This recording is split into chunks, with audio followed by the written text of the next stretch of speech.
네, 마감의 정석 김정수 전문가 만나보겠습니다. 안녕하세요. 네, 안녕하세요. 네, 지난주에 대외 변수 중요한 포인트 세 가지 좀 짚어주셨어요. 미국에서 하나, 중국에서 하나, 그리고 내부에서도 한 가지 이렇게 포인트를 잡으면서 어떻게 또 우리 증시 앞으로의 방향을 좀 잡아갈지 결과적으로 결론은 역시나 또 중심주 위주로 대응 전략을 세우자 이렇게 늘 강조를 해주셨는데 오늘도 그 중심주 가운데 하나인 포스코 그룹주들 상당히 좀 반짝이는 모습이었고요. 그 밖에도 또 여러 가지 특징이 있습니다. 오늘장 어떤 부분 강조해주고 싶으신지 한마디 먼저 알려주세요. 네, 코스피 2500에서 10조인 시장, 미래차 매수 전략과 유동성 포인트 두 가지입니다. 예. 그러면 오늘 준비된 내용, 그리고 시장 어떻게 보셨는지 함께 좀 곁들여서 이야기를 해주세요. 예, 오늘 지수가 반등이 나왔는데요. 2543까지 반등이 나왔어요. 반등이 나온 것들 보면, 이게 글씨가 작아가지고 잘 보이는지 모르겠는데요. 이 반도체 쪽은 전체적으로 좀 신호 흐름들이 나왔잖아요. 뭐 급등이나 뭐 급락 이런 주식들은 좀 보이지 않았죠. 근데 배터리는 좀 많이 보이실 겁니다. 배터리는 오늘 좀 빨간색이 많이 보이죠? 전체적으로. 그죠?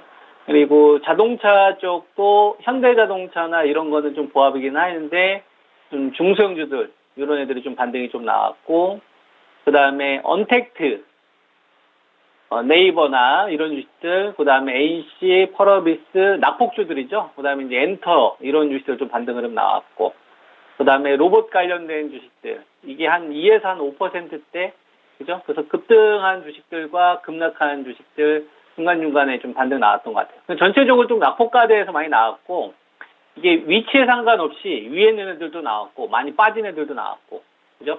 삼성 엔지니어링도 급락 나온 다음에 반등 나왔고, 현대건설은 오늘 좀 호재 나오면서 반등이 나왔고, 악재 있어도 GS건설은 오늘 좀 반등 나왔잖아요. 영업정지와 관련된 악재가 있었음에도 불구하고. 그 다음에 전고체 리튬 관련된 테마들 지난주 후반부터 좀 반등 흐름 나옵니다. CIS, 그리고 이제 특히나 포스코 엠텍, 그죠? 자, OCI 홀딩스, 뭐 한국 카본 이런 주식들 반등이 좀 있었고요. LG 생활건강 반등 나오고, 아모레퍼, 시텍, 자, 호텔신라가 최근 들어서 특히나 시장보다 강한 흐름들이 좀 눈에 띕니다.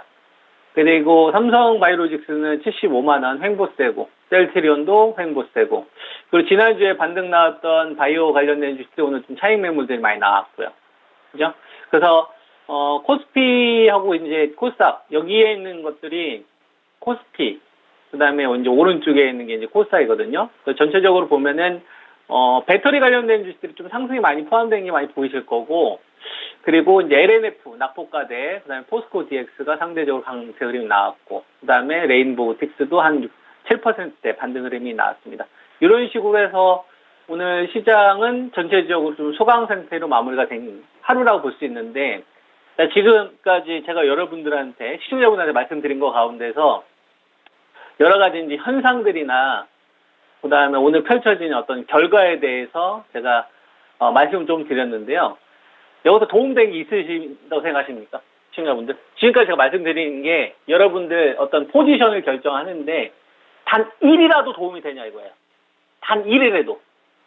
예, 이거 가지고 그래서 그럼 뭐 어떻게 할 건데가 나와야 되는데 지금까지 설명한 거 가지고서 어떠한 전략을 펼칠 수 있냐 이거예요. 어떤 결단을 낼 수 있겠냐. 이미 지나온 건데. 이미 내가 그 주식을 싸게 가지고 있거나 급락한 주식은 이미 매도를 했거나 현금을 가지고 있거나 그런 사람들 오늘 결과를 맞이를 하는 거죠. 주식 투자하시는 분들은 이걸 빨리 깨우쳐야 된다고 저는 생각을 합니다. 이 함정으로부터 벗어나야 수익이 날 찾아온다. 내가 수익을 쫓아가지 않아도 돈이 날 찾아온다. 이 이야기를 하는 거야. 이걸 빨리 깨부셔야 된다. 그죠? 2,500은 10조예요, 여러분. 제가 여기다가 선을 한번 그어볼게요. 그럼 지금 말씀드리는 게 결정을 내리는데 도움이 되는지, 앞서 말씀드린 게 도움이 되는지, 시청자분들 잘 분간해봐요. 자, 봐봐요. 지금 2,540에 선을 그었어요. 여러분. 이게 작년도 2022년도 4월달 주가 수준하고 겹치고요. 그 다음에 8월달 주가 수준하고 겹칩니다. 근데 주식이라는 것은 기업의 경제활동 아닙니까?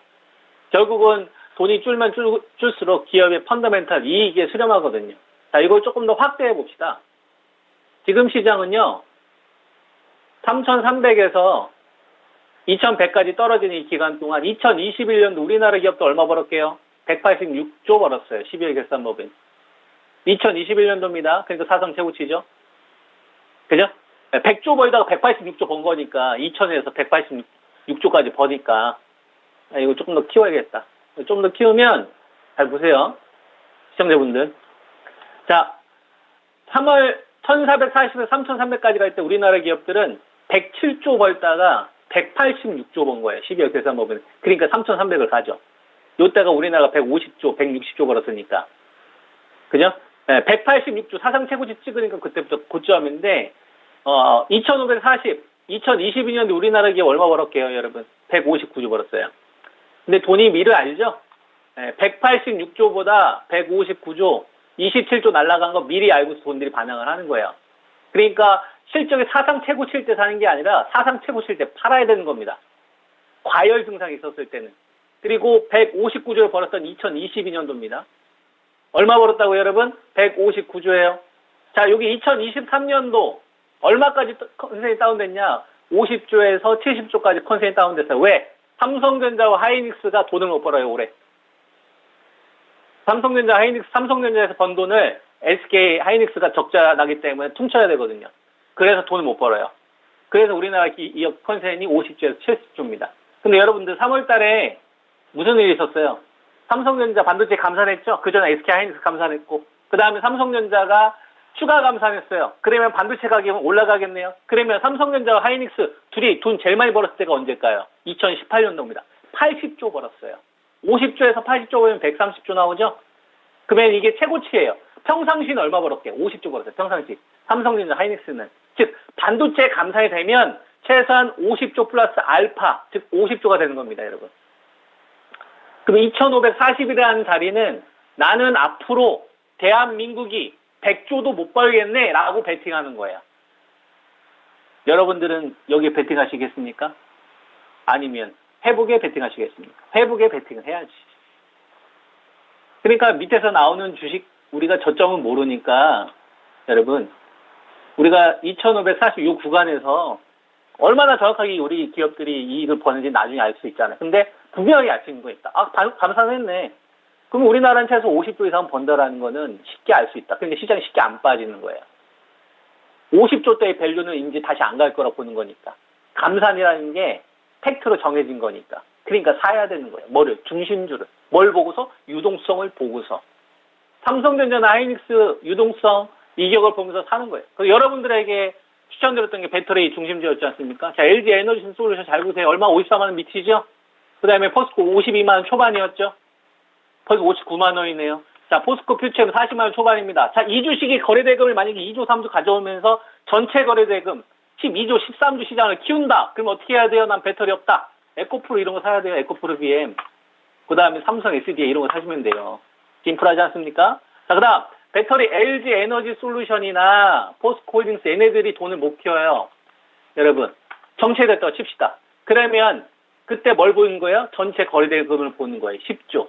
자, 배터리 거래대금이 배터리 자금이 늘어나지 않는데 시장이 10조 수준을 유지하고 있다는 얘기는 뭐예요? 다른 쪽에 돈 빠지고 있다는 얘기입니까? 아니요. 유지되고 있다는 얘기죠? 그렇죠. 그럼 뭘 봐야 되는 거예요? 삼성전자와 하이닉스 얘네들 사면 되는 거예요. 하이닉스 너 빠져라 이거야. 11만 원 깨져 사주겠다 이거야. 10만 5천 원 11만 원. 이 자리는 삼성전자와 하이닉스 반도체 감산을 퀀텀 점프 될 수 있는 포인트이기 때문에 요 구간 오면 사면 되는 거다 이거예요. 삼성전자 7만 원과 6만 5천 선을 긋고 이들 주식이 이격을 좁히는지만 보는 겁니다. 전체 거래대금이 늘리지 않네요. 그러면 현재 가지고 있는 1차 매수 부분만 유지를 하면 되겠죠. 그리고 나서 2,570과 2,600선을 기다려 보는 겁니다. 요 자리가 왔었을 때 배터리와 반도체 중심주가 자금을 붙여요. 그러면은 난 배터리 비중이 적어. 그러면 LG 에너솔루션을 더 사시고 포스코 퓨처 이런 걸 더 사시면 되는 겁니다. 그게 아니면 계속 매매하시면 되는 거고.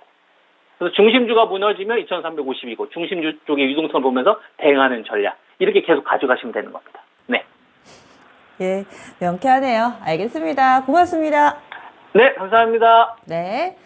그래서 김정수 전문가 중심주를 늘 강조를 해주시죠. 그리고 이미 따라오신 분들은 지금 또 잘 수익을 내고 계실 겁니다. 앞으로 어떻게 해야 될 것인가, 이 물음에 대한 답이 숨겨 있었던 오늘의 코너가 아니었까 합니다. 마감의 정석이었고요. 김정수 전문가의 전략, 지금이라도 내가 좀 따라가 보고 싶다 하시면은 매일 오후 3시 45분 이때 저희 토마토 증권통 보시면은 이 김정수 전문가와 늘 함께 하실 수 있습니다.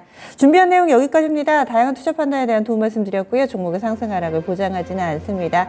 종목 궁금하신 분들은 이어지는 진짜 쉬운 진단 시간 함께 해주세요. 전 여기서 인사드릴게요. 함께 해주신 여러분 고맙습니다.